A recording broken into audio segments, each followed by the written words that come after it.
Machinima, a combination of words machine and cinema, used to describe the method of making animated film using software similar to that designed for making video and computer games. This style of video production was pioneered by dedicated fans of the Quake series in what were originally called Quake Movies. What was widely considered to be the first machinima ever created was the video Diary of a Camper in 1996 by a gaming clan called the Rangers. And although it was primitive, its creation inspired others to use video game engines as mediums for storytelling. The act of making machinima can be relatively simple and intuitive compared to other styles of filmmaking by reusing game assets, animations, and using a person's in-game avatar as an actor. Because of this, the machinima genre has become a popular avenue of self-expression across video game titles like Halo, Garry's Mod, Grand Theft Auto, and The Sims. All of these games and many others had bustling communities of filmmakers, but one stood out as being utterly unique.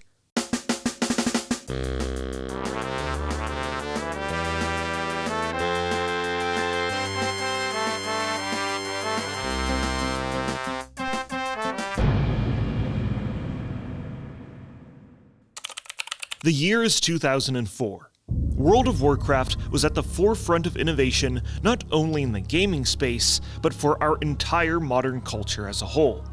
For many people, it was their first experience playing an MMO, and in turn, their first experience with the full potential of the internet and being able to connect with anyone and everyone all across the world.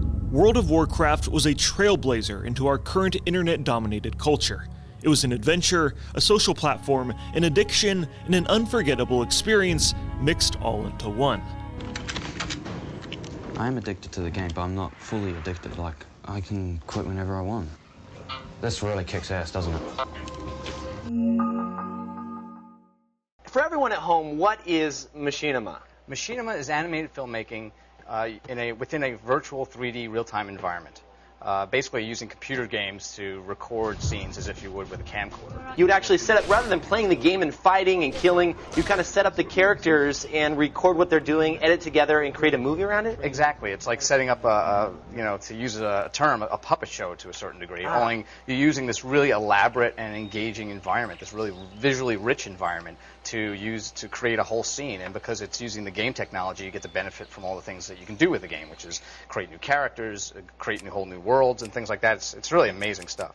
At the same time, people across the internet were discovering the filmmaking potential in virtual spaces like video games. And a game like World of Warcraft was the perfect space for machinima creation. It was a massive world with countless locations for filming, hundreds of character customization options, and an open world environment that allowed players to collaborate with like-minded artists. Because World of Warcraft is a video game first and foremost, there are some challenges players must work around in order to make a film within the game. Like other players standing in your shot or not being a high enough level to film in certain zones. Regardless, using the world of Azeroth to tell stories was an effective tool, and the rise of World of Warcraft's popularity coincided with the rise of the internet and popular video sharing websites.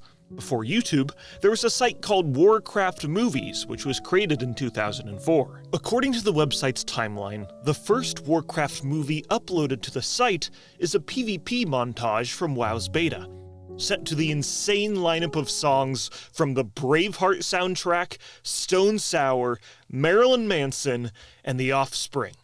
But I wouldn't consider it a machinima, as there really isn't any story being told here. The next video would be in December of 2004, called I Surrender, which is a music video love story set to Celine Dion's song of the same name. This pixelated masterpiece seemed to have touched the hearts of many, with comments on the site saying things like, "Aw, nice. Nice, nice, nice, nice, nice. This is my first rating and comment ever. That was a nice movie thing, man. Hey, how do you hide the chat bar thing and the thing with the skills on it?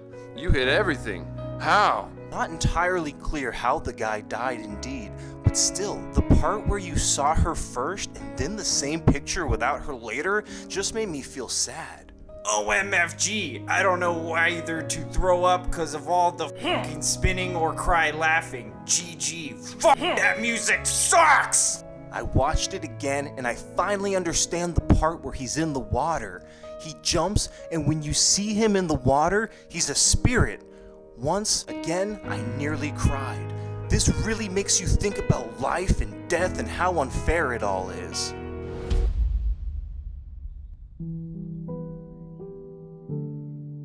World of Warcraft and video sharing websites like Warcraft Movies and eventually YouTube grew parallel with the game. This is one of the many reasons why Machinima became a significant part of the game's culture, and players use the game as a canvas to make narrative series, music videos, dramas, sketches, and really anything else that could come to mind. Also, during these early days of the internet, where the quality of content wasn't particularly high, one of the advantages Machinima had is its relative high quality, and it was far easier to create and less of a time investment. Furthermore, many people formed a deep connection with these videos, not just because they were funny videos online. They were relatable because they were created in Azeroth, and viewers were living the experience of being in that world. Hey, this guy's got a certain appeal, so I'll tell you what, noob, I'll make you a deal. You beat me, and I'll give you all my gear. Yeah, it's some nice stuff, too.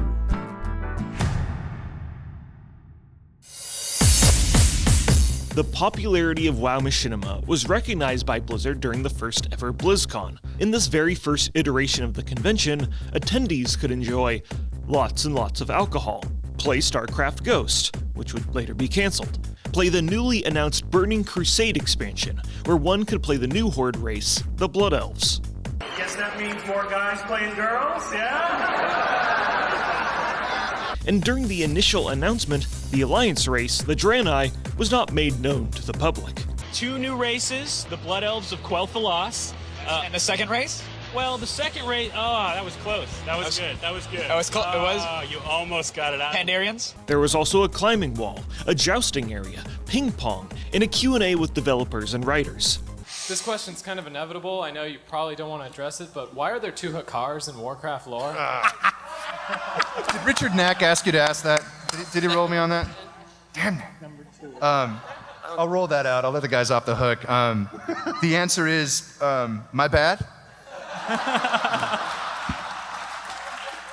Battlegrounds, a Dota tournament where you could win an MP3 player, voice impressions. What ho? Stop clicking rage. Remove.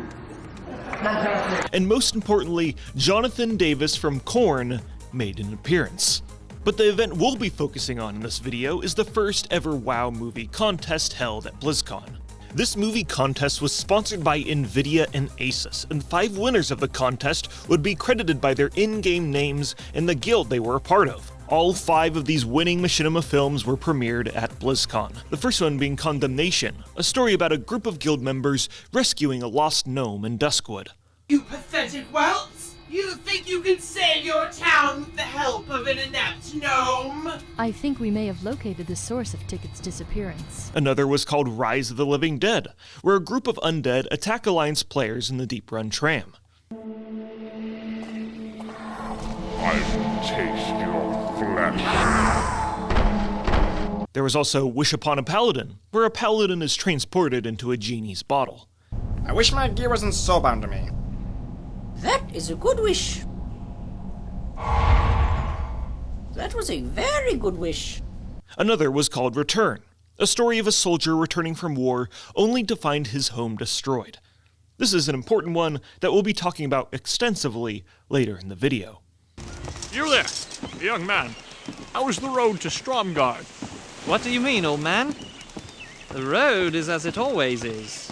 Do you not know the way? I know my way well enough, lad. And lastly, there was Zinrath, the movie. How do I know I can trust you? Trust me? Do you know who I am? I am.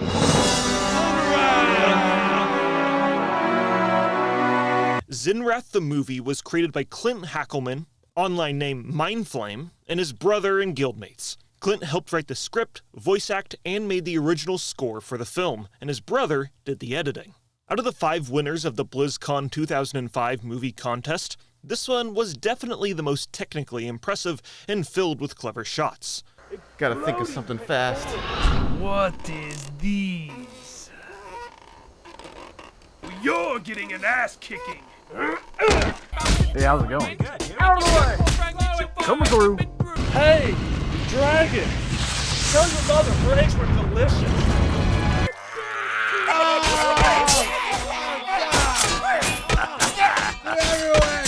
You look at those videos now, the quality really isn't that great. And in some of the shots anyway, you know, it's like we were using a blue sky to composite things. You know, you point the camera at the sky so that you could composite something in. And there were some really basic techniques before Model Viewer came into existence. WoW Model Viewer is an open source program created by UFOZ and Dargic in June of 2005, and it would change the WoW Machinima landscape forever. The program was relatively simple. It would search through your game's client and allow users to see every model, character, weapon, and spell graphic in the game. This completely revolutionized how WoW Machinima was made.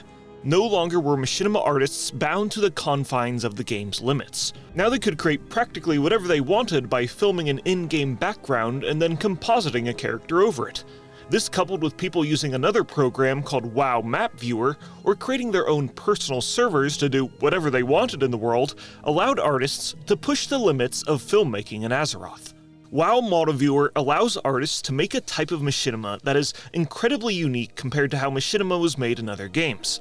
The limitations of making a film in a video game were heavily subdued, and now only an artist's imagination was the limit to what they could create. Myndflame and friends would put this to the test with their next machinima, created for another Blizzard movie contest in collaboration with Xfire. This video includes almost 100 player characters, 10 voice actors, an original score of 15 tracks, and over 1,500 hours of work. It is the illegal Danish Super Snacks. Harken Night Reaper! Ho! I'm out of here. I and many others are of the personal belief that the illegal Danish is the best machinima ever made.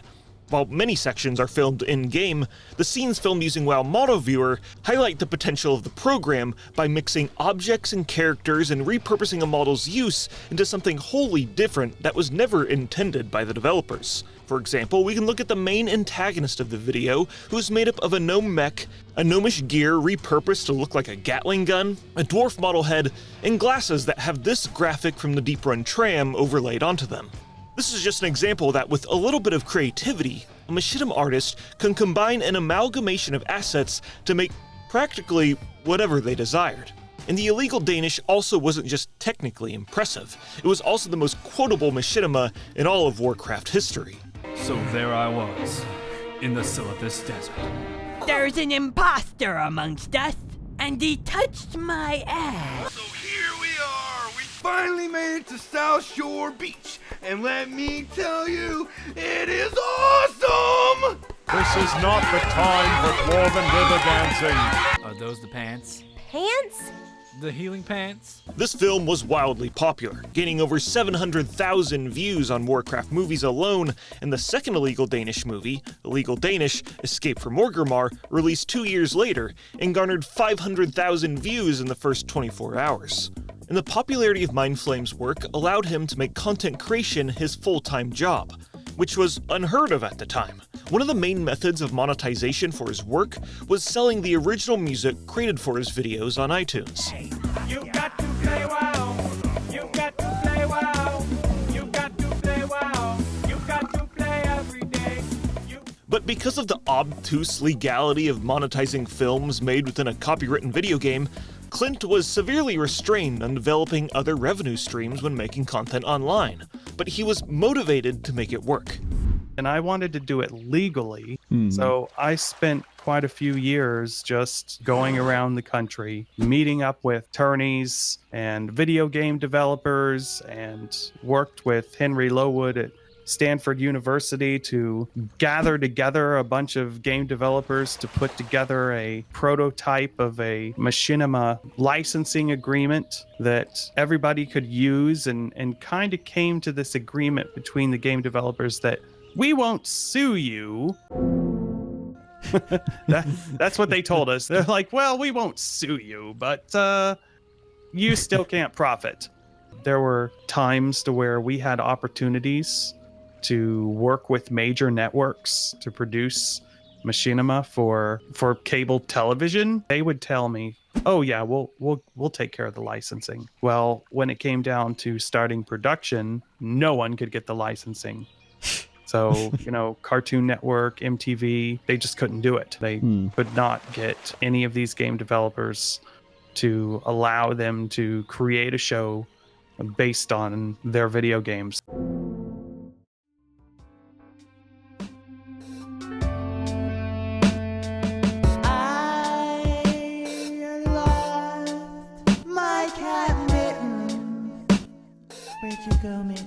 What the fuck?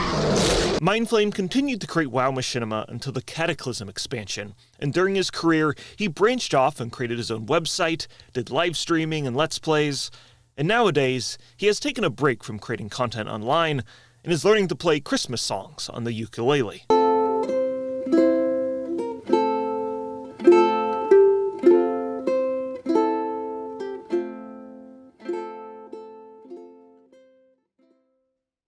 Let's talk about WoW movie contests again. There were a lot of these movie contests over the years, and were the reason why a lot of the most beloved Machinima productions were ever even created. During this time, WoW Machinima was seen as an emerging technology and a new frontier of filmmaking for your average person, and there was a buzz in the air to support and pursue this new medium.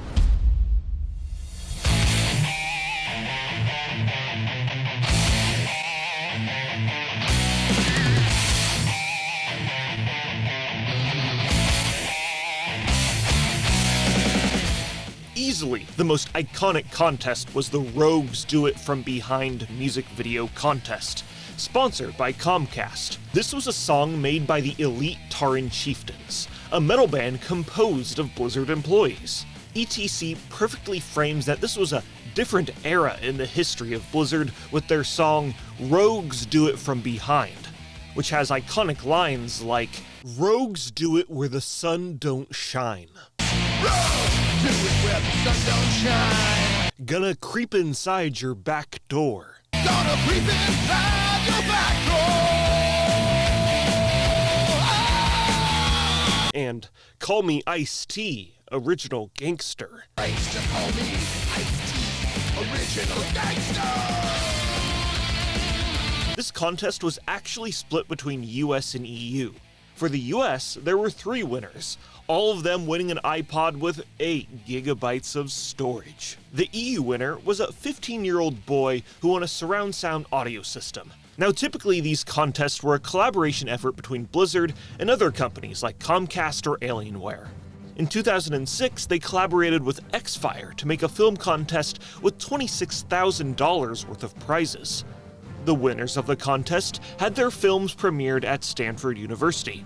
Winners won things like a GeForce 7900 graphics card and an Athlon VX processor. The person that won first place got a $5,000 PC. That film in particular was Edge of Remorse. But not all iconic machinimas were made for movie contests. Others were simply works of pure passion.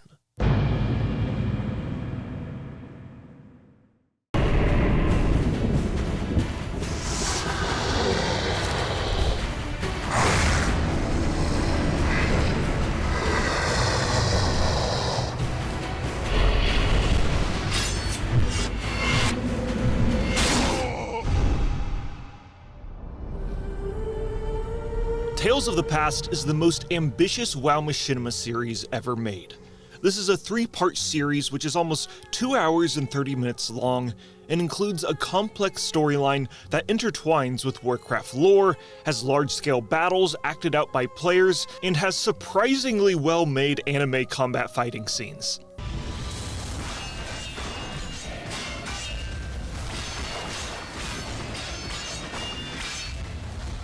These 3 films are created on the Dune Mall EU server and involved coordination of over 1,000 players and more than 20 voice actors, some better than others. Demons have controlled us. The Alliance has ordered us around. This time, we must stand alone. Yimmer, we have to get out of here. Use the teleport now. No, Blazer. I mustn't live.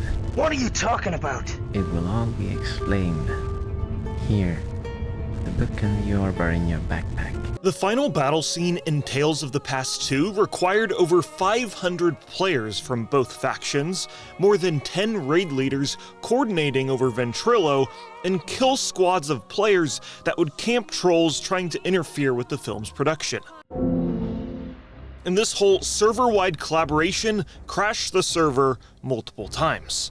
The third film, Tales of the Past 3, has been viewed on Warcraft Movies over 6 million times, making it the #1 viewed machinima on the site. A lot of the scenes, the combat ones especially, hold up even to this day and are just an incredible, over-the-top spectacle of machinima creation. One of the things I appreciate most in these films is the clever use of animations.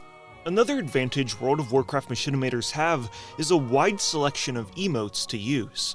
In WoW Model Viewer, you can combine different emotes together and have the bottom half of a model doing one emote and have the top half doing another. In Tales of the Past, they use this to their advantage by combining multiple emotes together to create something totally unintended, which I think is super creative and requires a lot of out-of-the-box thinking. You can tell these films were made with a passion, first because of the sheer amount of effort put into it, and second because of all the copyrighted music added to plenty of the scenes. Like, we have almost all of Hans Zimmer's entire discography, the Naruto soundtrack, Nightwish, the Metal Gear Solid 3 soundtrack, and the final battle scene ends with Trust Company's downfall.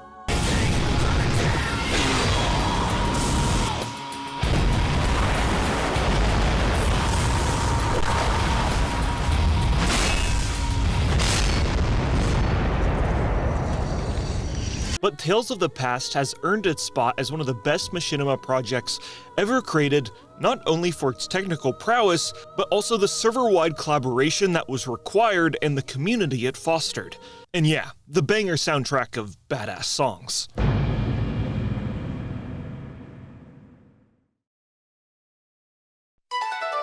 一定要为广大玩家造天量。要得，为了早日开放巫妖王，我们玩家支持你。开服就送4周年熊宝宝，30哥威武，保证没有外挂，30哥荡漾，3通线路，30哥求交往。Meanwhile in China, a machinima was released that would transcend its World of Warcraft audience. The film, War of Internet Addiction, is a Chinese anti-censorship film made by a user named Corndog. It was uploaded January 21st, 2010, and used World of Warcraft as a framing device for the difficulties Chinese players of World of Warcraft were facing. 世风日下，我是看在眼里，疼在蛋上啊！小号代练，装备代打，荣誉代刷，当老板儿号都不用自己上。结果呢？乘务，暂时不开就算了。班长，对不起，没准备那么多钱。眼看你妹去头水产之所回来开巫妖王。 都几个月了，屁都没得一个。 The big thing that separates how the West plays World of Warcraft compared to China is that Chinese servers are not hosted by Blizzard. It's third-party companies that host official Chinese World of Warcraft servers. The Shanghai-based game operator called The Nine was given exclusive rights to host the game. That is until April 2009, when the license was moved to NetEase, so Blizzard could get a higher cut of royalties. This transition resulted in a rocky game experience for Chinese players.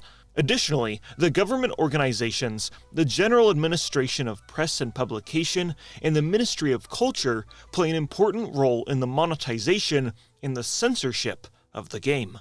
One of the most glaring instances of censorship is the removal of anything related to death, skulls and bones. One of the more hilarious methods of censorship found within the alternate Chinese World of Warcraft client are all of these grim assets simply being turned into loaves of bread. All that is to say, when the World of Warcraft expansion Wrath of the Lich King came out, There was a lot of censorship that needed to be done. So much so, the expansion was released in the West on November 13th of 2008, and it wouldn't be released in mainland China until August 31st of 2010.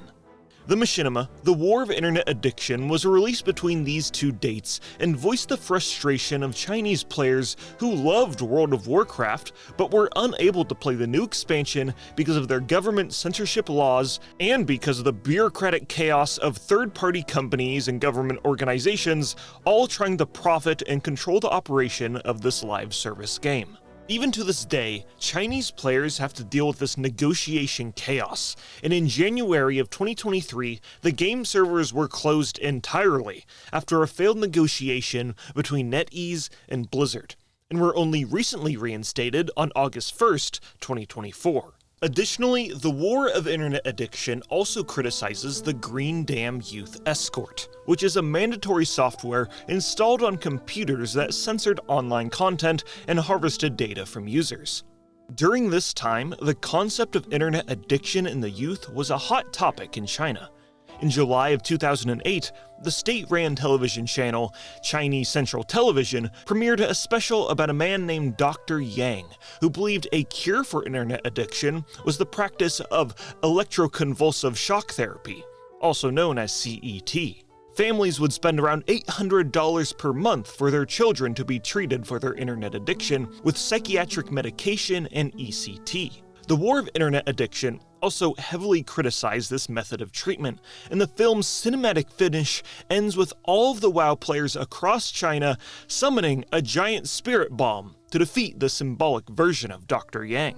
也许圣光会怜悯你，但我不会怜悯你。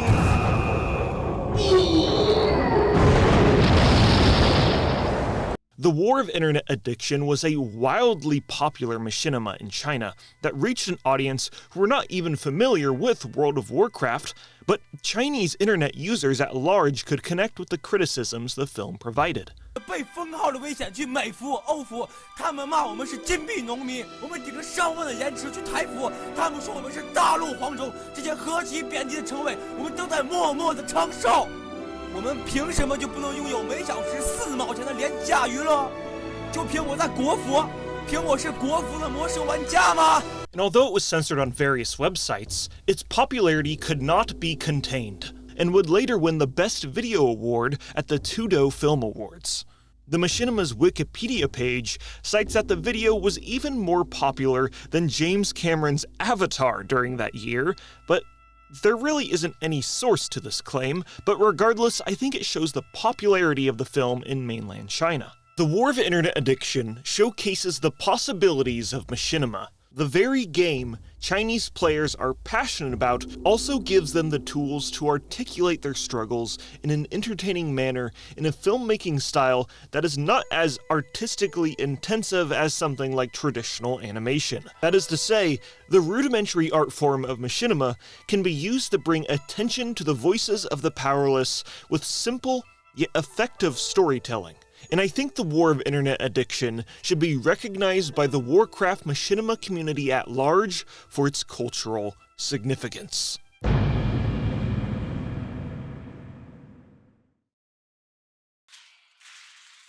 A college student studying history is playing World of Warcraft into the wee hours of the night. In his free time, he participates in his school's choir and has a passion for storytelling. A passion that he explores by making short films within his favorite game. His name is Brandon Dennis, online name Oxhorn, and creates multiple films for machinima movie contests and simply for his own personal enjoyment. Some of his films would win awards at these contests and were relatively popular at the time. But in 2007, he would upload an innocuous little short music video parody, think nothing of it and go to bed, not knowing that he had just created one of the most popular machinimas to ever be uploaded on YouTube.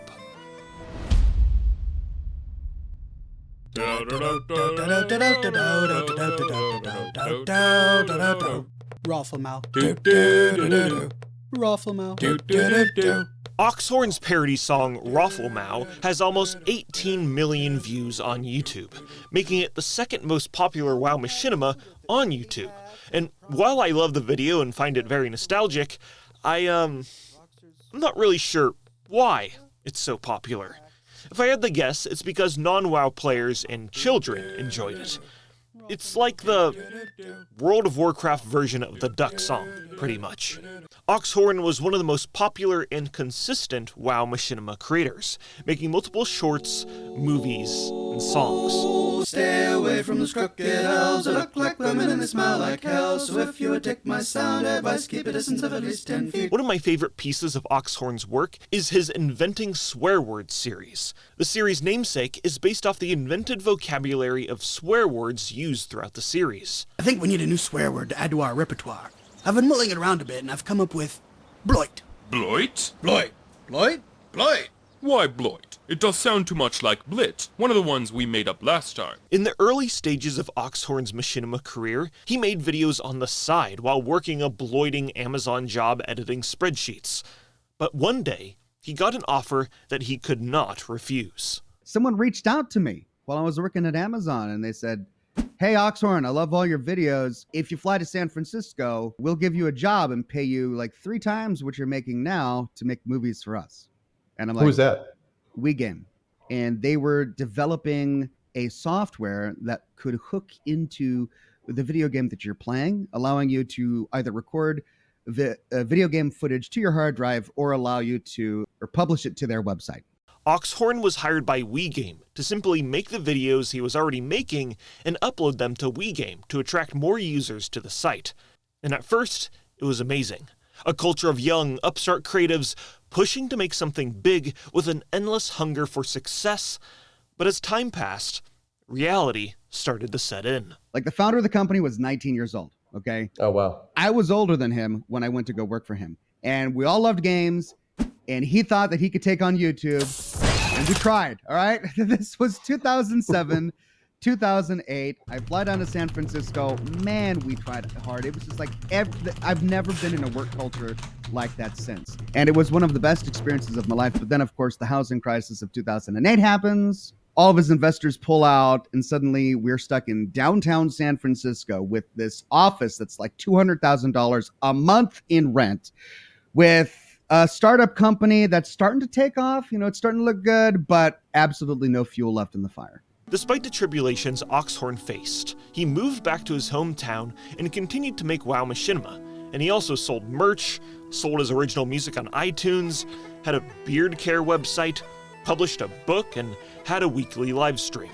But at the end of the day, Oxhorn needed to support his family, and World of Warcraft Machinima just wasn't paying the bills. On July 17th, 2013, Oxhorn uploaded his last WoW Machinima, called Into the Tin. But that isn't the end of Oxhorn's content creation online. As of now, he has a wildly popular Fallout lore YouTube channel. So I tip my hat, not only to a creator who inspired me to get into WoW Machinima, but also a fellow lore YouTuber. Now, let's talk about Blood Elf rap music. Hi, my name is... Who? My name is... Huh? My name is... Nim, baby. Starting in the Burning Crusade, a phenomenon I will describe as Blood Elf rap music permeated through the World of Warcraft community. The figurehead of these World of Warcraft Blood Elf rap music videos was the warlock named Nim. Alright, now loot it. Just loot it. The popularity of Nim's music and Blood Elf rap parodies are truly a product of their time. This is when World of Warcraft was at its peak cultural relevance, and the only time in our universe where WoW rap music videos are instantly dismissed as being cringe. And let me be clear, they are a bit cringe, but these videos have such blatant campiness that it just puts a smile on my face. So the Blood Elf rap warlock named Nim was a cornerstone to this subculture and kept releasing hit after hit. Do I look like a vending machine?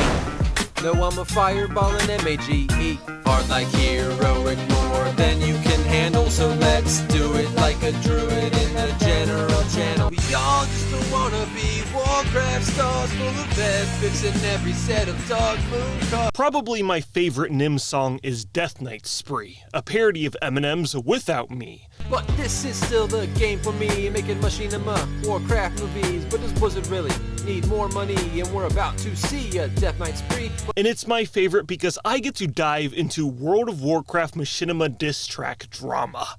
And first, we'll review the bar that is dissing a notorious user on Warcraft Movies. Warcraft Movies. I see something that's scary. Someone claiming he's a shaman and killing my brainwaves. Horrible. Looks like he smells like he needs a bath. Just that fact is enough cause for me to harass. This is about the Warcraft movie user named Dimmers, and he is the most underrated troll in the history of the World of Warcraft community. This disaster. Movie catastrophe. Then he made about 7 more vids for the world to see. I am a shaman. Conjuring movie. Conjuring movie. Double platinum. He made a series of videos called I'm a insert class name here, and they're the most low effort shit posts that seem to be lost to time. I'm a rogue. I'm a mage. Oh, conjuring. Oh, conjuring. Bread. I'm a warlock and I'm gonna summon someone. Channeling demonic powers in my pants. Channeling. Mom, what are you doing here? I didn't mean to summon you. What am I doing here? I was busy shopping. Can you stop pretending to be a warlock and get off that computer? The video referenced in this diss track is Dimmer's most popular video, I'm a Shaman, which achieved double platinum status on Warcraft Movies, meaning it had 200,000 downloads. I'm a shaman. A shaman. Oh, electricity. Boom. Boom. Despite this video's popularity, people hated this guy. You suck. I lolled my ass off with your gayness. My eyes bleed, my ears bleed. P.S. You're gay. Damn, kill yourself. Not funny, nor entertaining. You need to die in a fire. The most creepy movie I've ever seen. OMG, YouTube emos are invading Warcraft Movies, run! The next creator's Nim disses goes as follows. But Nim's back. Fixing to ensure that movie's never seen again, and then again it's better than How to Paladin when you kick it up to warp speed and just show and spin. What's interesting, Jimmy's movie in the contest thing was funny but infringing on the Professor Plum ring. The latter reference is to Jimmy, the World of Warcraft story, a popular machinima where he describes epics as Professor Plums. Epic mage ring, and hell yes baby, I'm all over the Professor Plums. That's a clue reference to purple. The other reference is to a popular series at the time called How to Paladin, which all it was sped up PvP clips with migraine-inducing music.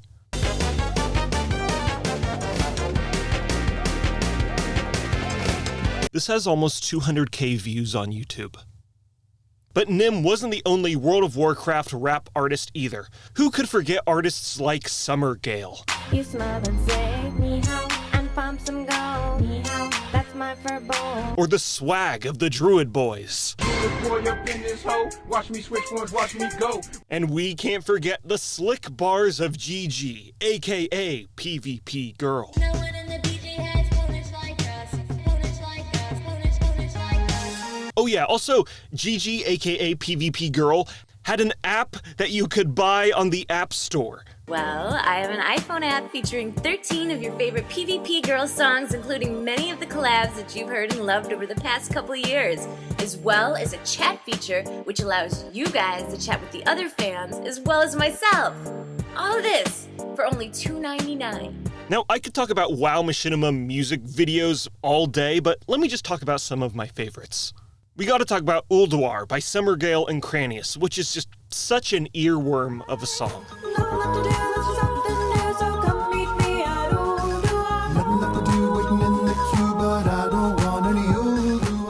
The thing I love most about this video is the editing and the effects. It's just so incredibly 2009 with its style. It's like a Lady Gaga music video with a Warcraft sheen over it. And the actual subject matter of the song is about, well, let me just read you the description.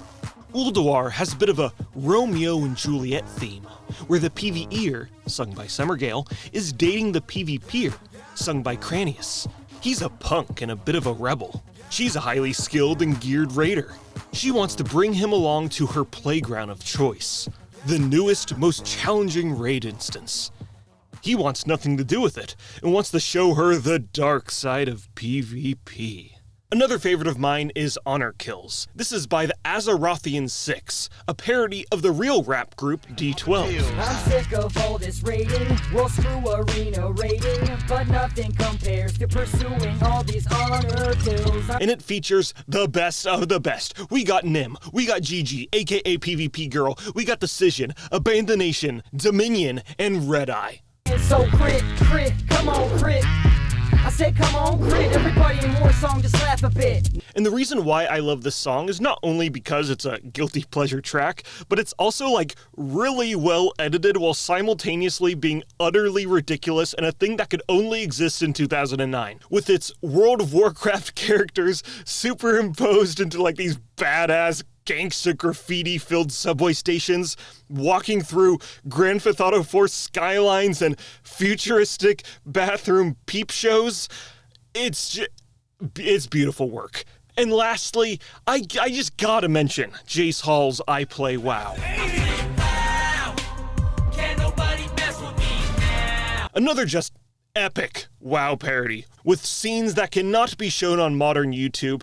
Jace Hall's just wearing a shirt that says gamer, and the best line ever uttered in a WoW parody song. And while people like to hate and discriminate and be mean, in my world we work together to defeat the Lich King. Doesn't matter if you're black, white, ugly, or fat. Everybody be kicking booty in the World of Warcraft. And all of these WoW music creators have disappeared off the face of the internet for the most part. The only creator that I know of that is still active is Sharm, and you gotta respect maintaining that passion for over 17 years. Other than that, Gigi, aka PvP Girl, is also active and is now posting anti-Zionist documentaries on her World of Warcraft music video parody channel.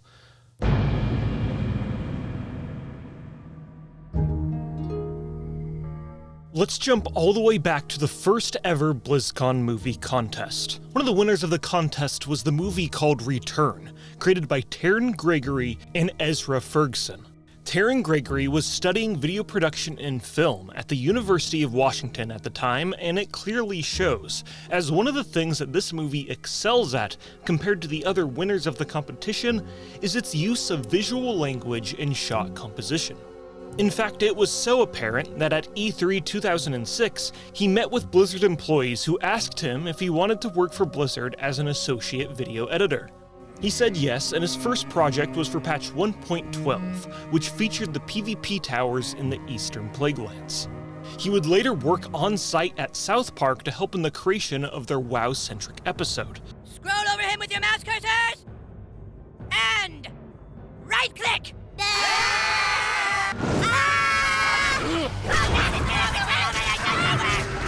And Terran's first big project was the Black Temple patch trailer.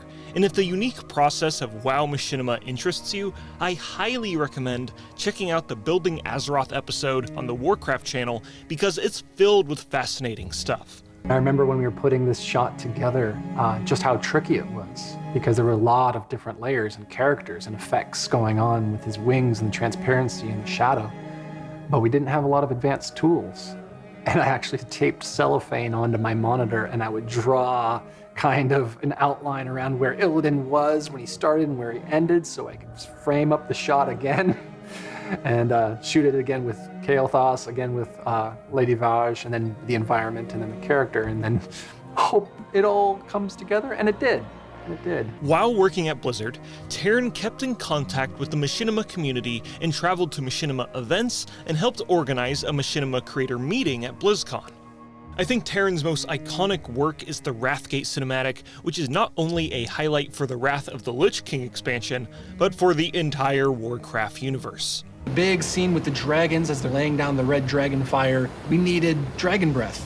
Instead of doing it traditional composite methods, we ended up making a vehicle out of the fire on the ground. The pillar of fire breath would sit in the seat of the fire, and then the dragon would attach to the pillar of flame. And the whole thing was now a car. We would just drive around the battlefield, and it looked like a dragon strafing, when it was just this vehicle being piloted around. Terran would continue to work on countless projects, some of my personal favorites being the Gilneas cinematic, the Siege of Orgrimmar cinematic, the Black Hand vs. Yrel scene, and the Junkertown cinematic for Overwatch. Terran is now the cinematic narrative director for World of Warcraft, and I couldn't think of anyone more deserving of the role, and has left a legacy within the World of Warcraft universe that started with a simple machinimated film that changed the direction of his life and the world of Azeroth as we know it.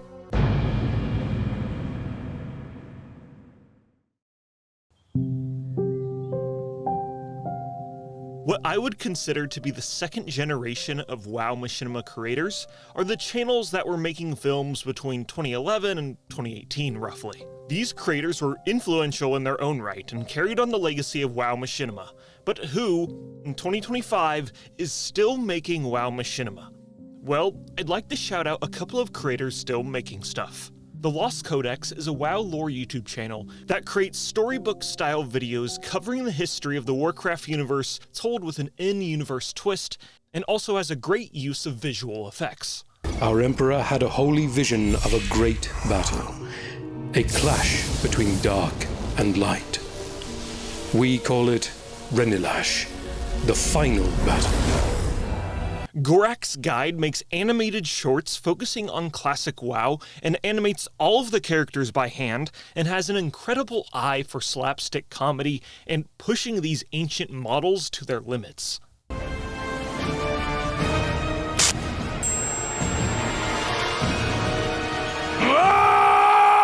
Sixten is a creator who recently started making video essays, getting into the weeds discussing the methods of storytelling within World of Warcraft and the game's unique history, and has a great way of articulating complex ideas.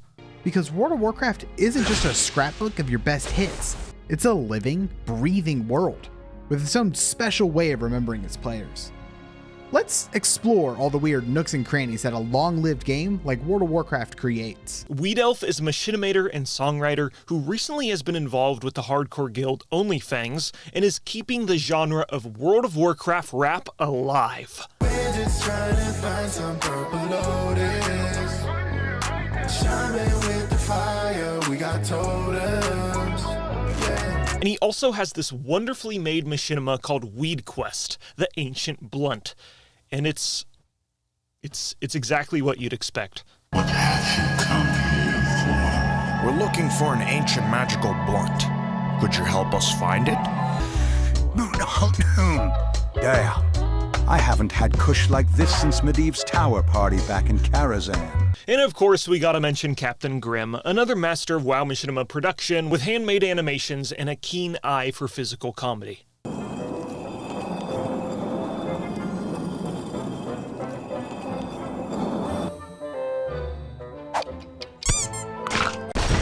And there are just so many others, and some that I'm sure I'm forgetting. And additionally, over the past 20 years of World of Warcraft history, there are so many other prolific videos and creators that I can talk about, but this video is already getting really long. Like, I didn't even mention Spiffworld, who is my favorite WoW Machinima creator of all time, and my biggest inspiration to get into the space. And I'd love it if you went into the comments and said what your favorite WoW Machinima is, whether I mentioned it in this video or not. This video is a work of passion to tell the history of the art form, and I'd love if the comment section reflected that. And what if you, dear viewer, wanted to get into making WoW Machinima?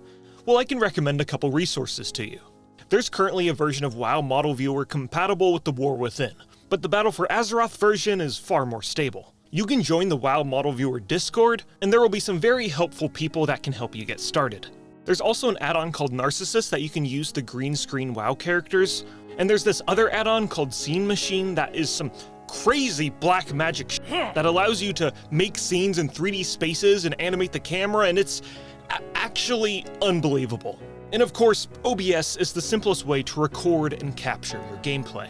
All of the tools are here for you to get started. In fact, I couldn't think of a better time to get started because you have 10 expansions worth of assets that you can use. You want a scene in a swamp? Boom, swamp. We have so many different types of swamps that you can go to. You want a scene in the mountains? We got so many different zones in the mountains. Want a certain type of house? We got a lot of different types of houses that you can make a film in. Do you want a chair in your house? We got a million different types of chairs. So many chairs. There are so many assets in this game, it has inadvertently turned it into like a Microsoft 3D movie maker from the 90s. Like, the world is at your fingertips here, and you don't need to make a single asset to make a cohesive movie. Am I the only one that thinks this is crazy? In the early days of Machinima, it was seen as its own specific art form to make music videos, short stories, and films. But now we're in 2025, and the way people consume content online is vastly different than what it was back then. Nowadays, Machinima could potentially be your full-time job, but the algorithm-based consumption of content online pushes creators away from making films and instead making more recognizable YouTube videos. That isn't to say Machinima is dead. Rather, it has the ability to take a new form and bleed into other content for the game, like class guides, video essays, lore videos, and news updates. So while what we recognize as old-school Machinima may be lost to time, the art form can innovate into the type of content that is consumed today. And for the past 20 years, World of Warcraft Machinima has become an iconic part of the game's player culture, blending creativity with in-game mechanics to craft compelling works of art. And it's through this creativity, players have fundamentally changed the legacy of World of Warcraft. Not only this, WoW Machinima has made a lasting impact, leaving a notable mark on the early days of video sharing websites on the internet as a whole, and even to this day, there is still a community of Azerothian filmmakers, turning the world into a canvas for their creativity. And I think that's pretty neat.